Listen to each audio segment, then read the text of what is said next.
Dystopia warning, obviously. PM Hughes was pretty weird today, wasn't it? I mean, it's always pretty weird. It inevitably descends into some kind of like posh rap battle. But it was particularly weird because of this. Hardly surprising after the absolute clown show that we saw play out in Parliament this week, thanks to Labour. I'm of course referring to a welfare reform bill that was so bungled it made reform councillors look competent, and was so bleak that it would have made Ian Duncan Smith cum in his own pants. The government tried to ram through policy that would make substantial cuts to PIP and universal credit health entitlement. It was basically austerity in drag. Well, not even that, it was Nigel Farage in drag. If Nigel Farage was trying to be Robert Smith, this is getting too convoluted. You get the impression. And this picture gives you a pretty good indication of how a lot of disabled people have been feeling, you know, because they've been worrying that they're going to be made homeless. And because things are depressing enough, I'm just going to give you a quick rundown of what actually happened. It was initially estimated that over 100 people could be rebelling against the proposed changes to welfare. Now, those people I would not consider to be rebels, but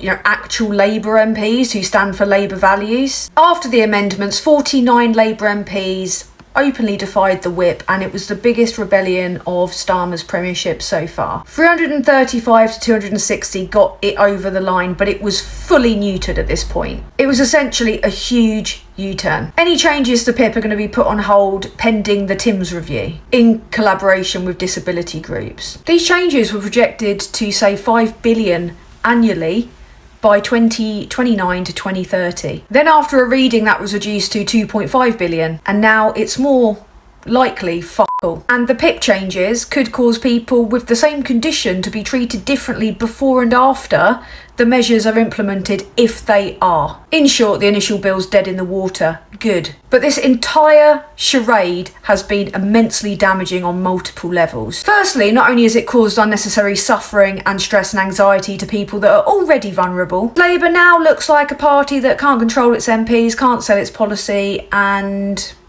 is Tory. And in the eyes of voters are already sick of Labour implementing off-brand austerity that absolutely was not in the manifesto, and people that are readily believing the bullshit of reform. A high visibility failure like this just further erodes trust in politicians and undermines any faith that people may have in Labour. Starmer's come out of it looking weaker than before and lacking authority. Reeves, well, she needs to plug the gap elsewhere somehow. If only there was a simple solution, like, I don't know, a wealth tax that could raise 10 billion pretty easily. Or, I don't know, the extraordinary amount of money that we could raise by rejoining the single market and realigning closer with the EU. Now, don't get me wrong, the Tories were also absolutely gash on this as well. They didn't even know what they were doing 2 days before the vote. So what happens next is that we await the outcome of the Timms review and what Rachel Reeves is going to do in the autumn budget if she's Chancellor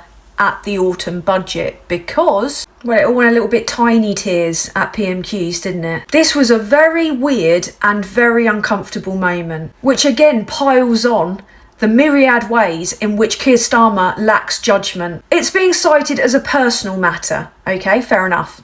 Although Starmer refused to say whether or not she would stay in post when asked by Kemi Badenoch. Personal empathy aside, if she was facing something personal, he should have kept her away from the front bench. And no, not just because of, common decency, but because she's the fucking Chancellor.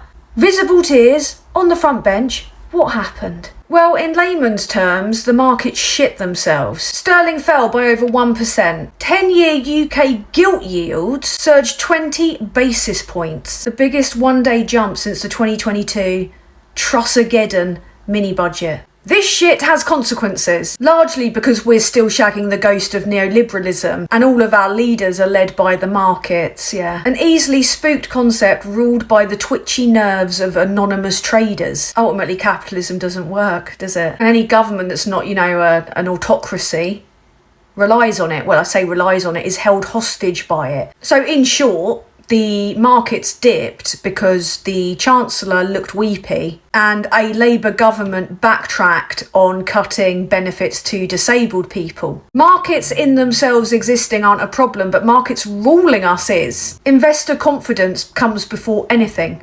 like people being able to afford their mortgages, or people having safety nets, or people having, well, anything at all, really. I say people, I mean poor people, obviously. It's mad when you think about it, really. We exist in perpetual hyper-normalisation, don't we? Those we elect aren't really in power, our votes don't really matter, because what we vote for is overridden by what markets will tolerate, which is very little, apparently, including a tear. In short, the markets are more easily spooked than a Tory MP Googling what is the age of consent on a government-issued laptop. None of that excuses Rachel Reeves's financial approach, if it is Rachel Reeves's financial approach. Which brings me neatly on to Morgan McSweeney, Starmer's chief of staff, put in post after they ousted Sue Gray by bending over for the Daily Mail. The guy that is thought to be responsible for the absolute shitfire that's occurred since Labour took office. The man that people think that Starmer's outsourcing to in lieu of any particular vision of his own. It's not working. It's not been working from the start. Someone that I respect a lot today said, I don't think Labour knows how they are actually viewed outside the bubble, and I could not agree more. After the May election bloodbath and wipeout, we were all sitting with our head in our hands as relatively moderate Labour voters going, abandon this nightmare. You should have abandoned it from the onset when your opening policy was to take money off of pensioners. Might be time to change course, especially, since you just got wiped out in the May elections. What did Morgan McSweeney say the day after? We need to double down on this. Is he a Tory? They cite Morgan McSweeney as the guy that won the general election. No, mate, general disillusionment and 14 years of Tory crime won the election, along with a lot of help from people like us promoting tactical voting. In the last general election, you could have just put next to the Labour candidate generic rock and people would have voted for it. In fact, a generic rock might have more vision than Keir Starmer. And now he's trying to turn Labour into the very thing that the electorate broadly rejected at the last election. And when the only people that you've got on your side cheering for you are idiots like Maurice Glucksmann, who said the Conservative Party's been destroyed and the same fate will befall this government unless it moves into the space the Conservatives vacated. Well, they've done that. It's working out really well for them, isn't it? Because the only person that's benefiting from this is that prick. Snapped in a private members club in Belgravia. So elite that it makes the Bullingdon Club look like Wetherspoons whilst claiming to be man of the people. He's the only one that's clearing up here. And this is the kind of mad shit that Blue Labour comes out with. It's in the same league of mental as Reform, otherwise known as MAGA UK, or the Tories who are trying to be Reform, or what, now Labour are trying to be Reform. So it's just all Reform, like it has been for the last decade after the last Conservative Party decided to just try and emulate Farage. Now, the New Statesman said recently regarding Starmer and McSweeney that McSweeney fills the gap left by Starmer's ideological vision with centrism, rigid, pole-driven centrism. And what this comes down to is whether or not McSweeney or Rachel Reeves, who is infinitely more visible, is going to take the hit for the absolute disaster of the last year, despite it all being led by McSweeney. Even the ghoulish, increasingly eerie, frightening Tony Blair said you can't win people back by going down the Blue Labour route, and he is unfortunately right. Starmer's trying to be Blair-like, good on diplomacy, foreign policy, great, except he hasn't got a Gordon Brown at home. Like most people, I have been shocked by how Labour have performed whilst in post. They're doing some good things, but he does not have any clear strategy or vision of his own, and it's showing. People like Rayner are gaining popularity and influence, but the cabinet is completely on edge and people are abandoning Labour in their droves, and I'm talking about their own voter base. This is not grown-up politics. This is a robot having a panic attack in public. He has the constant startled expression of a teenager that's just been caught wanking. But there is one positive that I'm going to leave you with regarding this entire nightmare. And this in no way means that I'm handing out a medal for a U-turn they should never have had to have made, because this should never have been policy. But they did back down. Whether he backed down to save his own skin, I don't know. Whether or not he's going to ruthlessly kick out members of his own cabinet, including his chancellor, to save his own skin, I don't know. But it usually goes that prime ministers follow chancellors in that scenario. But the one tiny gleam of hope that we can take away from this entire debacle is that they are somehow influenced by internal and external dissent. They do respond to pressure. Whereas the Tories bulldoze through years and years of welfare cuts without any internal dissent and absolutely no accountability thrown at them by the media class. We shouldn't have to keep kicking them until they learn, but kick them we shall. This has shown that they are at the very least movable, which is exactly what I was saying prior to the election. I didn't think it was going to be an easy ride with them, but I said the one thing that Labour is, that the Tories aren't, is open to suggestion. And I know that not being quite as cunty as the Tories or being forced to climb down from Tory policy is an exceedingly low bar. But this is why we apply the pressure and why holding them accountable and not just sitting there and going, oh yeah, that's great, no matter what they do,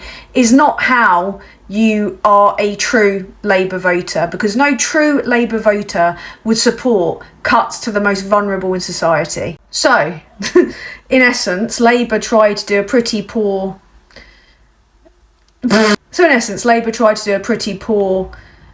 impersonation of the Tories, failed thanks to real Labour MPs. And Starmer has two choices. Does he sack his Chancellor, which makes him look weak, makes the entire party look even weaker, and perpetuates chaos and further damages our economy? Or does he get rid of his mate that's everything up? Ooh, tough one that, isn't it? Although I do think he's going to go with the former, which will pretty much guarantee his own ousting. And as we know in politics, whoever comes next is bound to be worse.